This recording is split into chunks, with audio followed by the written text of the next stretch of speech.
ትኩረት ለሉቄ ፋቃ እናቶች ከዚህ ውሃ ገላግለናቸው ንጹህ ውሃ እናጠጣቸዋለን።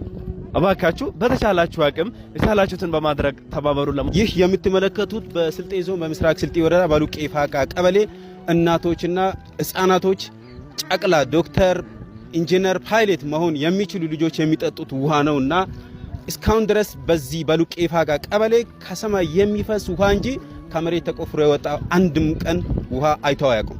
የዞን በምስራቅ ስልጤ ወረዳ ሉቄ ፋቃ ቀበሌ የውሃ ችግርን ለማየት እዚህ ተገኝተን እንደምታዩት ከኋላ የምታዩት እናቶቻችን ህፃናቶቻችን በጣም በሚከብድ ሁኔታ ይህን ውሃ ሰው በዚህ ዘመን እንዴት እኛ ባለንበት ትውልድ ይህን ውሃ ሰው ይጠጣዋል? ሰው እንኳን በዚህ ልብስ ለማጠብ እንኳን የሚወከልበት ጊዜ ነው። ይህን ውሃ እናቶቻችን እንደምታዩት ልብሳቸውንም አይደለም እየጠጡት ነው።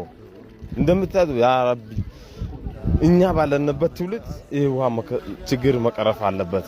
ባካችሁን ውድ የሀገሬ ልጆች፣ ውድ ኢትዮጵያውያን፣ የበጎ አድራጎት ሰዎች ባካችሁን ለዚህ ቤተሰቦቻችን ለዚህ እናቶቻችን እንድረስላቸው። ሰው የአካባቢ የቀበሌ ማህበረሰብ የሚያርስበትን በሬውን የሚያልበውን ላም አውጥቶ ሽጦ ለሉቄ ፋቃ ውሃ 20 ሚሊዮን ብር ተሰብስቧል። ስለዚህ ለዚህ ውሃ የሚያስፈልገው ደግሞ 60 ሚሊዮን በላይ ነው። ስለዚህ እኛን ሁላችንም ሀገሬ ሰዎች የኛን እጅ ይፈልጋሉ። እንተባበራቸው፣ እንተጋገዝ።